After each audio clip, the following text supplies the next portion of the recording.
జై Gurudeva Datta. Welcome to Om Datta channel.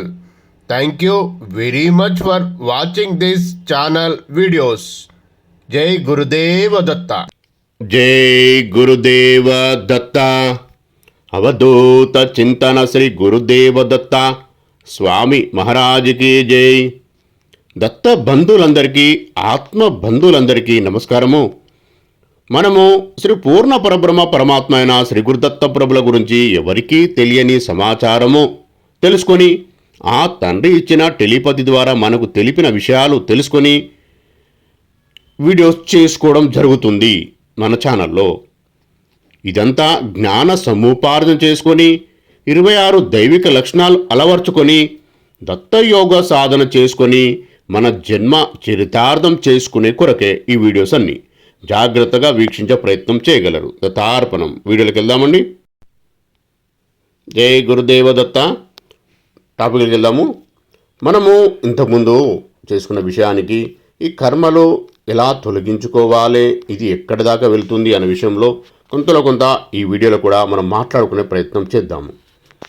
ఈ కర్మబంధనాలు కాకుండా ఉండే ఉపాయం ఏమిటంటే, ఆగామి కర్మలు చేసేటప్పుడు అప్పటికప్పుడు ఫలితాన్నిచ్చే కర్మలు చేయవచ్చు. తర్వాత ఎప్పుడో ఫలితాన్నిచ్చే విధంగా కర్మలు చేయకూడదు. అంటే ఆగామి కర్మలు సంచితం కాకుండా, కూడబెట్టకుండా చాలా చాలా జాగ్రత్త పడాలి. అంటే ప్రతి కర్మ భగవతార్పణం, దత్తార్పణం అనే బుద్ధితో మనం పనులు చెయ్యాలి. నిష్కామ కర్మతో చేయాలి. ఇక ప్రారబ్ధ కర్మను అనుభవించి ఖర్చు చేసుకోవాలే తప్ప ప్రోగు చేసుకోకూడదు. వీటిని మనం వదిలించుకోవాలి. ఇవి మనం అజ్ఞానంతో మరియు అవిద్యతో వచ్చిన కర్మలు. ఇవి మనకు అజ్ఞానంతో అవిద్యతో వచ్చిన కర్మలు, గుర్తుంచుకోండి. మరి ఈ సంచిత కర్మలు తొందరగా అనుభవించేద్దామా అంటే అవి పక్వానికి రాలేదు. పోని జాగ్రత్త పడదామా అంటే ఇప్పుడు జాగ్రత్త పడి ప్రయోజనం లేదు. అవి పాత కర్మలు.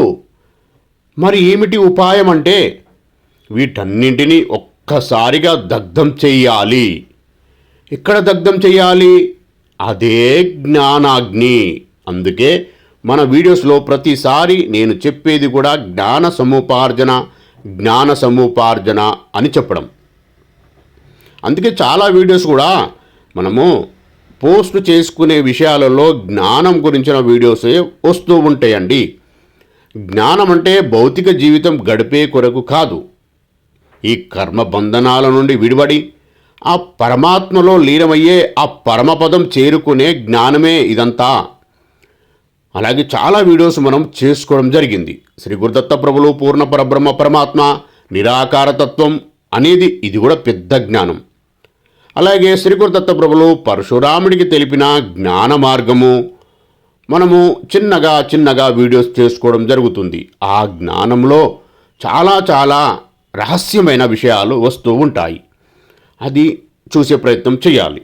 అప్పుడు ఈ అదే జ్ఞానం సంపాదించుకున్న వారికే ఎక్కడ జ్ఞానం దొరికినా, ఎవరు చెప్పినా, ఏ ఉపన్యాసకులు, ఏ ప్రవక్తలు ఎవరు చెప్పినా జ్ఞాన సముపార్జన చేసుకోవాలండి. ఆధ్యాత్మిక జ్ఞానం. అప్పుడే ఆ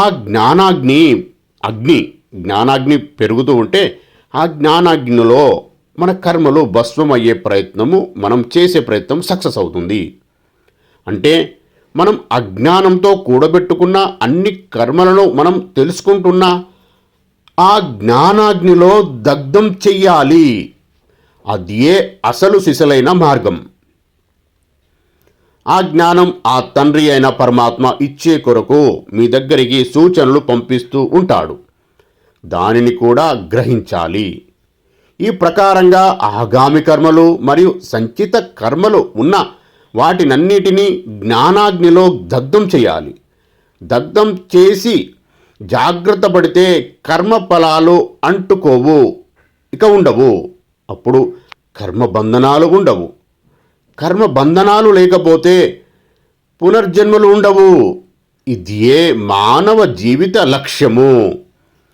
మానవుడు జన్మ తీసుకున్నదే ప్రారాబ్ధ కర్మలు అనుభవించి ఆగామి కర్మలు చేయకుండా జ్ఞాన సముపార్జన చేసుకొని దత్తయోగ సాధన చేసి ఆ జ్ఞానాగ్నిలో కూడా ఇంతకు ముందే మిగిలి ఉన్న సంచిత కర్మలు అన్నీ ఇప్పుడు అనుభవిస్తున్న ప్రారంధ కర్మలు అన్నీ దగ్ధం చేసుకునే కొరకు మానవ జన్మ ఆ పరమాత్ముని మనం రిక్వెస్ట్ చేసినప్పుడే మానవ జన్మ ఇవ్వడం జరిగింది. ఇదే లక్ష్యము.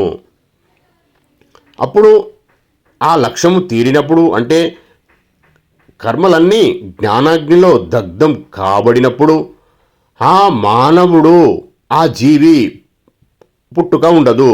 ప్రతి మానవుడి పుట్టుక సార్థకత అది ఏ మోక్షము. ఆ మోక్షం అనేదే ప్రతి జీవి యొక్క లక్ష్యము. అదే మోక్షము, అదే శాశ్వత ఆనందము, ముక్తి. మనం అందుకోవలసిన ప్రతి స్థితి ఇదే, చేరవలసిన స్థానం ఇదే, అదే మన గమ్యస్థానము. అయితే పైన చెప్పిన పద్ధతుల్లో మనం సర్వకర్మ బంధనాల నుండి విముక్తి కావాలంటే జ్ఞానాగ్నిలో దగ్ధం చేయాలి కర్మలన్నింటినీ. అందుకు గొప్ప సాధన కావాలి. అటువంటి సాధనకు మార్గం చూపేది, ఆ మార్గం వెంట మనం చేయి పట్టుకొని నడిపించేది, లక్ష్యాన్ని చేర్చేది ఆ పరమాత్ముడైన పూర్ణ పరబ్రహ్మ పరమాత్మే. ఈ విషయాలన్నీ ఉపనిషత్తులలో చాలా వివరంగా ఉన్నాయి. బ్రహ్మ విద్య అదే దత్తప్రభు తెలిపిందే. బ్రహ్మ విద్య యోగశాస్త్రం దత్తప్రభు తెలిపిందే.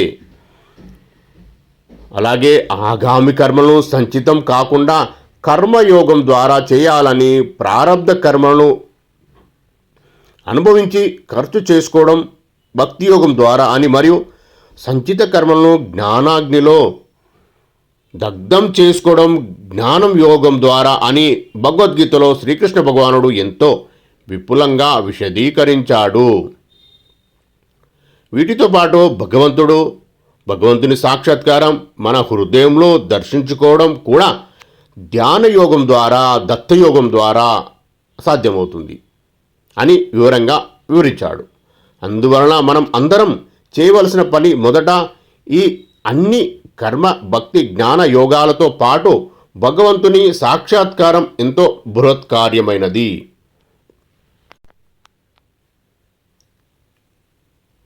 అందువలన వీటి అన్నిటితో పాటు ముఖ్యంగా ధ్యాన యోగంతో ఆ పరమాత్ముడైన శ్రీ గురుదత్త ప్రభువులను, నిరాకారతత్వాన్ని, ఆ దేవదేవుని, ఆ భగవంతుని మనం హృదయంలో దర్శనం పొందడం ఎంతో ఉత్తమోత్తమమైనది. అదే మానవ జీవిత పుట్టుక అసలు సిసలైన లక్ష్యము మరియు మానవ జీవితం యొక్క సార్థకత. అదే ముక్తి, మోక్షము, పరమపదం, శాశ్వత ఆనందం.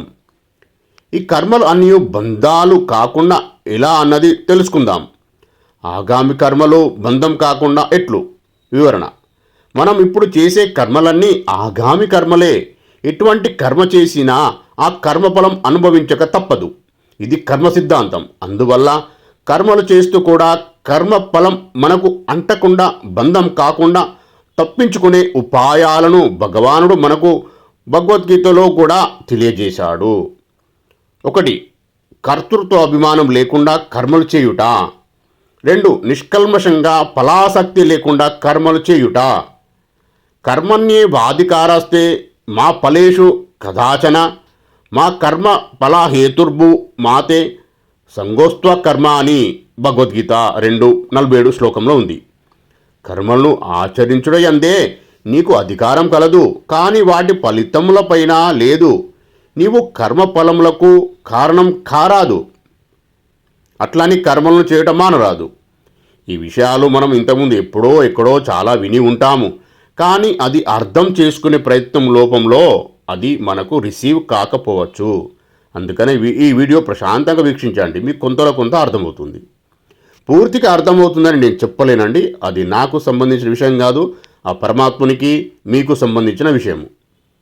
3. లోక కళ్యాణం కొరకు, భగవత్ప్రీతి కొరకు కర్మలు చేయుట. 4. ఈశ్వరార్పితంగా కర్మలు చేయుట. ఈ విషయాన్నే చాలామంది ఉపదేశానుసారం ప్రతి విషయంలో చెప్పడం జరిగింది. అంటే పైన చెప్పిన ప్రకారం కర్తృత్వ అభిమానం లేకుండా కర్తవ్య భావంతో నిష్కామంగా ఫలాసక్తి లేకుండా లోకహితార్థంగాను ఈశ్వరార్పితంగాను కర్మలు చేసే విధానమే కర్మయోగం అంటారు. అంటే కర్మను కర్మగా కాక కర్మయోగంగా చేయుట ద్వారా మనం చేసే కర్మలు సంకుచితం కాకుండా మనకు బంధాలు కాకుండా చేసుకోవాలి. కనుక మనం చేసే కర్మలు ఒకటికి 2 సార్లు బుద్ధితో యోచించి శాస్త్రం ఎలా చెబుతుందో తెలుసుకొని మన మనోబుద్ధులు అందుకు అనుగుణంగా సవరించుకొని కర్మలు చెయ్యాలి. ఎక్కుపెట్టిన బాణం వంటిది ఆగామి కర్మ. ఇది చేయడం మన చేతుల్లో ఉన్నది కనుక జాగ్రత్త పడాలి. బంధాల నుండి తప్పించుకోవాలి. కనుక ఆగామి కర్మలను కర్మయోగం ద్వారా చేసి బంధాలు కాకుండా చూసుకోవాలి. ప్రారబ్ధ కర్మలు బంధం కాకుండా ఎట్లు అనేది వివరణ. జీవుడు శరీరాన్ని విడిచిపెట్టే సమయంలో అప్పటికీ ఉన్న సంచిత కర్మల్లో నుండి ఏవి పక్వానికి వస్తాయో ఆ కర్మలను ప్రారబ్ధ కర్మలు అంటారు. ఆ ప్రారబ్ధ కర్మలను అనుభవించడానికి తగిన శరీరాన్ని ధరించి జీవుడు ఈ లోకానికి వచ్చి పడతాడు. ఆ ప్రారబ్ధ కర్మలన్నిటికీ తప్పక అనుభవించాల్సిందే. అలా అనుభవిస్తూనే ఆ కర్మలు ఖర్చు అయ్యేది అనుభవిస్తూనే ప్రారబ్ధ కర్మల నుండి విముక్తి. ప్రారబ్ధ కర్మలు అంటే ధనస్సు నుండి విడివడిన బాణం వంటివి. కనుక ప్రారబ్ధ కర్మ ఫలాలను భగవత్ స్మరణతో భగవతార్పణ బుద్ధితో భక్తి యోగం ద్వారా అనుభవించి ఖర్చు చేసుకోవాలి. సంచిత కర్మలు బంధం కాకుండా ఎట్లు అనేది తెలుసుకుందాం. ఆగామి కర్మలు చేయడంలో మనకు స్వాతంత్ర్యం ఉంది కనుక కర్మయోగం అనే ఉపాయంతో ఈశ్వరార్పణంతో చేస్తాము. ప్రారబ్ధ కర్మలను భగవత్ స్మరణతో భక్తి యోగం అనే ఉపాయంతో అనుభవిస్తాము. కానీ ఇవి ఎప్పుడో ఇంతకుముందు జన్మలవి. ఇప్పుడు ఖర్చు చేద్దాం అంటే పక్వానికి రాలేదు. కనుక వీటిని అన్నింటి నుండి సంపూర్ణంగా తప్పించుకొని కర్మబంధనం లేకుండా ఉండాలంటే, మళ్ళీ జన్మంటూ లేకుండా ముక్తి పొందాలంటే, మోక్షం పొందాలంటే, శాశ్వత ఆనందం పొందాలంటే, ఆ పరమాత్మలో ఐక్యం కావాలంటే ఈ సంచిత కర్మలన్నింటినీ ఒక్కసారిగా దగ్ధం చెయ్యాలి. ఇక్కడ జ్ఞానాగ్నిలో జ్ఞానాగ్ని దగ్ధ కర్మాణం అని గీతలో శ్రీకృష్ణుడు చెప్పాడు. కనుక జ్ఞానమనే అగ్నిలో సర్వకర్మలు దగ్ధం చేయుట ఒకటే మార్గము. ఈ ఉపాయాన్నే జ్ఞానయోగం అన్నారు. జ్ఞానం అంటే నీ స్వస్వరూప రూపాన్ని తెలుసుకోవడమే జ్ఞానం. అంటే నీ యొక్క అసలు రూపమే సచ్చిదానంద స్వరూపము. అంటే నీవు ఈ మాంసకృతులతో కూడిన ఈ శరీరం కాదు, నువ్వు ఆత్మవు అయిన సచ్చిదానంద స్వరూపుడివి అని తెలుసుకోవడం.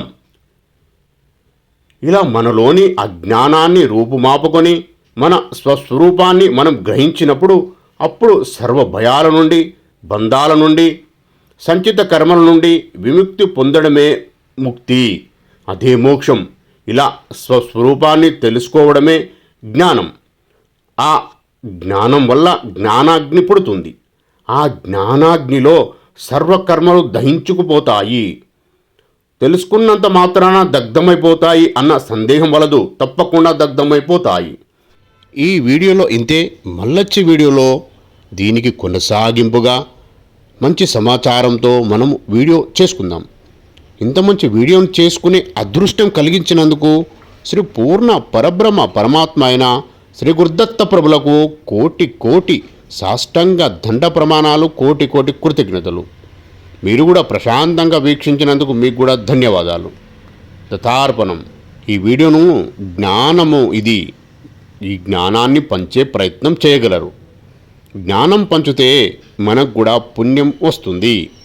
ఇది దత్తప్రభు ఆజ్ఞ. అర్థం చేసుకొని ప్రయత్నం చేయగలరు. జై గురుదేవ దత్త. దత్తార్పణం. ఈ వీడియో గనుక మీకు నచ్చినట్లయితే దయచేసి లైక్ చేయండి, షేర్ చేయండి, సబ్స్క్రైబ్ చేయండి.